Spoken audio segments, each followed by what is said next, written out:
Yeah. Yeah. You have to fall and rise. Yeah. Yeah. I'm too certified.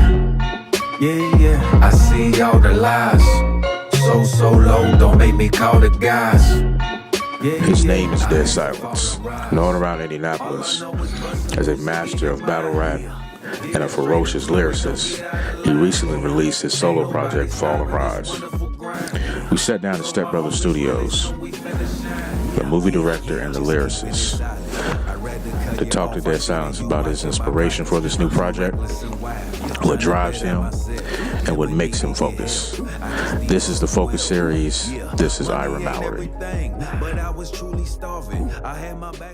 So we're back here at Step Brothers Studios, my man Dead Silence. Thank you again for being a part of the Focus series. My name is Ira Mallory, and I want to talk with you about the album now, the project. So we're going to go through some of the tracks, man, and I'm going to try to get some of your take on it, all right? So let's start with Slide. So you kind of start the album off with a lot of energy. Tell us about that track. Slide, I wanted that to be a banger, like something that as soon as people play the first track of the album, they're like, okay, it slaps. I could play this in the car, I could work out with it, I could do a lot with it, and it's versatile at the same time. Because you got a lot of bangers that are commercial, but they just sound like one-hit wonders with no replay value. Exactly. So I wanted that to be something unique, and at the same time, you could do anything to it. Exactly. So, yeah, definitely. That was, I wanted that to be like just a mental switch. Oh, he's not playing. Right, exactly. So, yeah, it came out the gate with energy and just excitement. So that was intentional. Oh, yeah, definitely intentional. Yeah. And one of the DJs, Boogie Bang, had him on the intro of it. Two other Indianapolis artists. Man, they did their thing. It was dope. Definitely dope. Ankle socks, gotta keep my circle tight. One less is more, we got a lot. Fox. Slide. So yeah, I be down for whatever you tryna ride. Hitting up my homies, they know me, I gotta slide. If you ain't my dog, then just step aside. In the game raw, so yeah, I'ma slide. So yeah, I be down for whatever you. So they get the energy started early in the album, and then we switch to Paranoid. Paranoid, I ain't got a lot of time. Paranoid, yeah, my life is on the line. Yeah, I ain't got a lot of time. Can't trust what I see, I'm blind. Paranoid, I ain't got a lot of time. Paranoid, yeah, my life is on the line. Yeah, I ain't got a lot of time. Can't trust what I see, I'm blind. All of my life I suffered enough. Changing my ways and making it tough. Stuck in my past, I know it gets rough. On that track, you say, I ain't got a lot of time. Do you feel a sense of urgency with what you're doing right now? Oh yeah, definitely. And I feel like Nipsey Hussle was an extremely great person, and that was a great example of why artists should be paranoid. Because regardless of how good you are, even if you had beef with a couple of people in the past, or you just stayed out drama's lane, you just never know who's at your head, or who could come back, or who's slightly jealous, vengeance. There's a lot of people that they hate what they look at, and they know they can't change it. So sometimes they'll do their best to stop you by any means, which is scary. But that's why I call it paranoia, because you just never know. And a lot of people take life for granted, when in actuality, anybody could die in a split second. Yeah, that's right. No matter how you live your life. Exactly. So there's more by means of saying that don't take life for granted, because you never know. Yeah. Exactly. Now on that track, you got Alexis, my girl. She actually stars in my next film, The Dreidel. Oh yeah, I saw her. Yeah. So what was it like working with her? It was great. She was dope. She even had a couple of inputs that I was like, you know what? Okay, let's try that out. Let's try these ad-libs out. Let's try this tone out. So she definitely played a great part, influence-wise, and even vocally. I respect her the utmost. No doubt, no doubt. She brings a lot of passion to everything she does too. Yes, sir. Yes, sir. So, bleed the sauce. Yes. So, what does it mean to bleed the sauce? So, to bleed the sauce, is to be naturally smooth, and you somebody that a lot of people just naturally look at and say, you know what, he's doing something, or she's doing something. To bleed the sauce, it's all natural.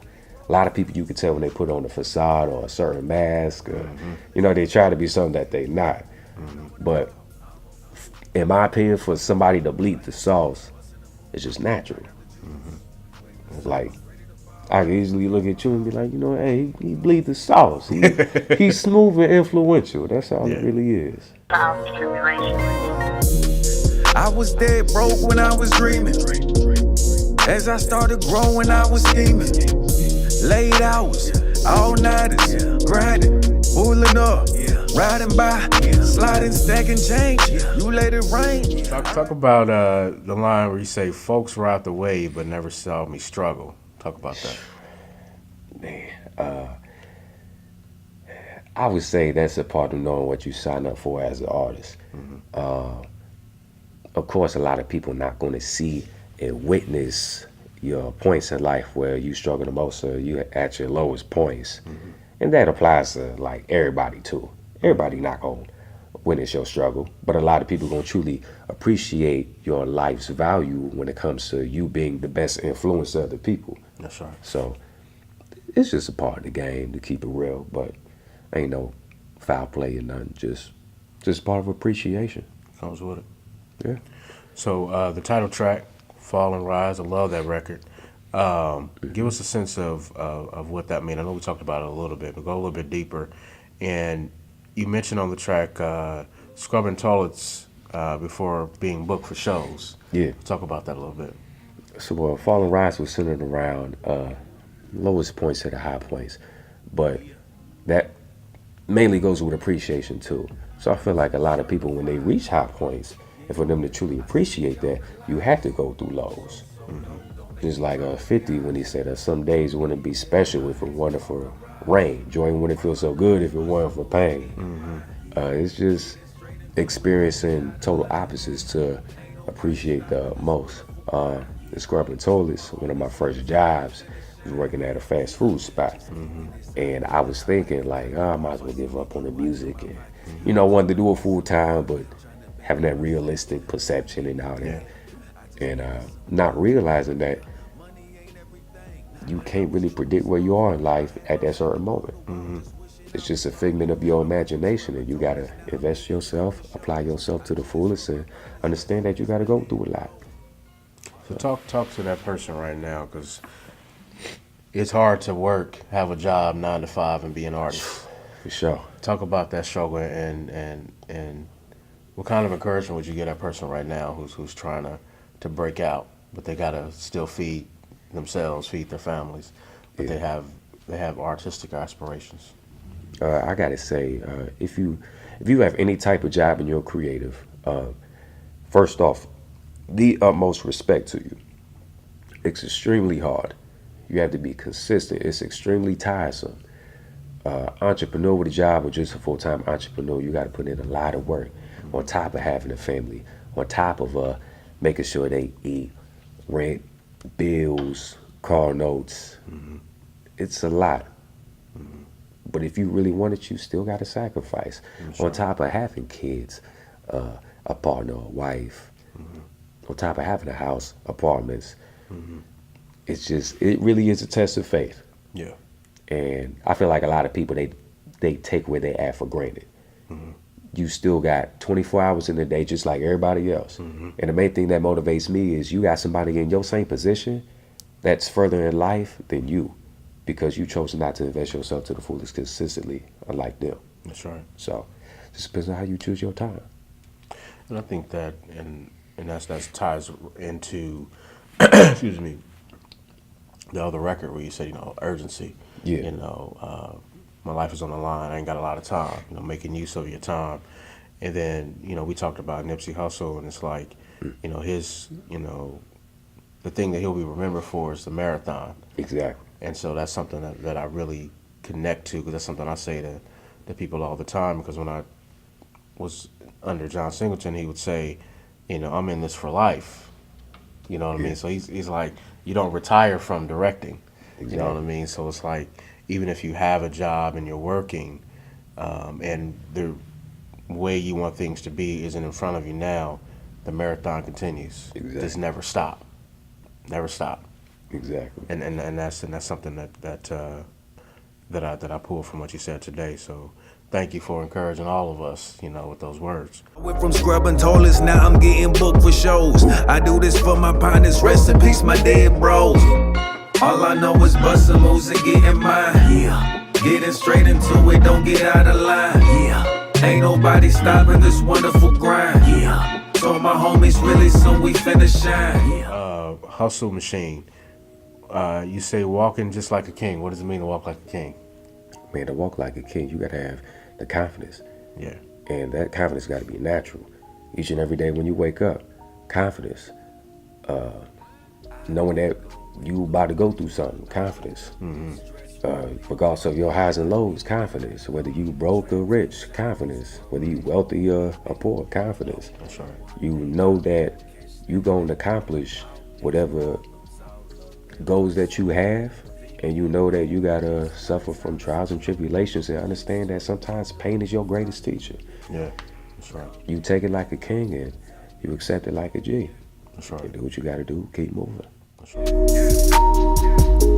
I'm a hustle machine. Let them know what I mean. Talking just like a G. Walking just like a king. I'm a hustle machine. Double Life. Who is the poet on there? So that's Mariah Ivy. She's one of the, if not the best, greatest poets in Indianapolis. Great black woman, Yeah. very influential. And I came to her with the plan. I said, hey, can you speak on this concept? She came through and boom. Yeah. Yeah. Yeah, she came through. Yes, she did. Yes, she did. To never live on our knees, but to die on our feet. To give vision to the village for as long as we breathe, we be more. I've been through things you will never know about. Yeah, I rap about it. You never know everything that happened. Don't ever make you seem like you know it. That goes for anybody. Yeah. How did you meet her? Let's see. I met her through, that piece open mic when her and Justin Bland was running it, and they got to chop it up with both of them. And son told me like years ago, you know what, I want to work with her. And like 2-3 years later, here we are. That's right. Wow. Yeah. So also on that song, you say at the end, I've been through some things you'll never know about. I rap about it, but you'll never know everything that happened. Yeah. What does that line allude to? That alludes to listeners having a common misconception of, you know what, I know an artist based off what I listen to. And true, you can say that, but you can't be too sure of that. A lot of artists, we speak on certain points and certain reflection moments that we have, but that doesn't mean that you truly know the situation. That doesn't mean you truly know the artist. You know certain points that they speak of, but you don't know that person. So just differentiating between the two different points that artists bring up in any type of song that they record. No question. No question. Well, we want to thank you, man, for coming to the Focus Series. We're going to have some fun here at the end. I'm going to name some people, and you just give me the first word that comes to mind. All right? Cool. Bet. All right. Nas. One mic. One mic. Jay-Z. Hove. I mean, you know what it is. Yeah. Yeah. Kendrick Lamar. K-Dot. Yeah. Yeah, before he made it, K-Dot. And if you notice a trend here, these are all lyricists. Yeah. You know, so at the Focus Series here, we consider you a lyricist. Yeah. You know what I mean? And your words and your songs have meaning. Yeah. And we appreciate you giving that to the people. I got a few more names for you. Biggie. Ooh, 10 Crack Commandments. Yeah. Tupac. Ooh, Illuminati. All eyes on me. And finally, Nipsey Hussle. Ooh, 10 Toes. That's one of my favorite tracks from Nipsey. Yeah, 10 Toes. Talk about that a little bit. Ooh, so before he got into like the commercial world, he never changed his style. But from when he got into the commercial world, he dropped a couple of mixtapes, and he used to produce. I wouldn't say produce, but like mix and engineer his vocals himself. So he put out a couple of projects and just experimented while he was helping the community out and investing in hoods and buying blocks and teaching the youth about economics and all that. And that's the main thing that drew me to him first. And I started exploring this whole catalog and 10 Toes, from the production to his lyricism to just everything in general about he is as a person. You could hear it all in that one track. And that's what drew me to him the most, that very track, 10 Toes. Yes, sir. Yeah. So you got a lot of exciting things going on. The project's out. You just had a recent sold-out show. Talk about the show, man. How was that? Man, it was dope. It was amazing. The best energy ever. Yeah. I provided free tacos for 65 people. Folks showed up. Folks provided great energy. People enjoyed the food. Brought water too, brought the refreshments. But out of everything, nobody told me I didn't bring no napkins. I did not know that. Folks were just, all right, G. Where? I saw that at the end. I'm like, hold on, nobody had napkins. Y'all trifling. It was cool though. Played all the tracks in a good space. Everybody liked it. Not one thing bad about it. I loved it. Yeah, just some dirty hands. That's all. Oh yeah. Dirty. You gotta get your hands dirty sometimes. You know? That's real. But yeah, it was dope though. So where can everybody find you, man, to follow you and connect with you? So Instagram is Dead Silence 9. Facebook, type in the search bar Dead Silence MC. Twitter, Dead Silence _9. And yeah, I follow back. And the platforms, where can we find the music? Literally available everywhere, from iTunes, Apple Music, Spotify, Tidal, Deezer, Google Play Music, literally everywhere. No question. Yeah. Just type in Dead Silence, Fall and Rise. Pops up everywhere. No doubt. Hey, brother, stay on the path, man. For sure. Much love. Appreciate you. Thank you. This is Dead Silence, and I need you to focus. Yeah, I went from penny pinching to dropping the bag. Your energy ain't looking good, you said you got my back. Give me a reason to snap and I'm busting your head. I be busting these moves, sacrificing my bread, but I do it for dreams, hoping that life is worth it. Watching it manifest, hoping that life is perfect. You're either with me or against me, regardless I'm popping. Couple haters getting bold, well I ain't never stopping. Yeah, I'm too certified. Yeah. I see all the lies. So low, don't make me call the guys. Yeah.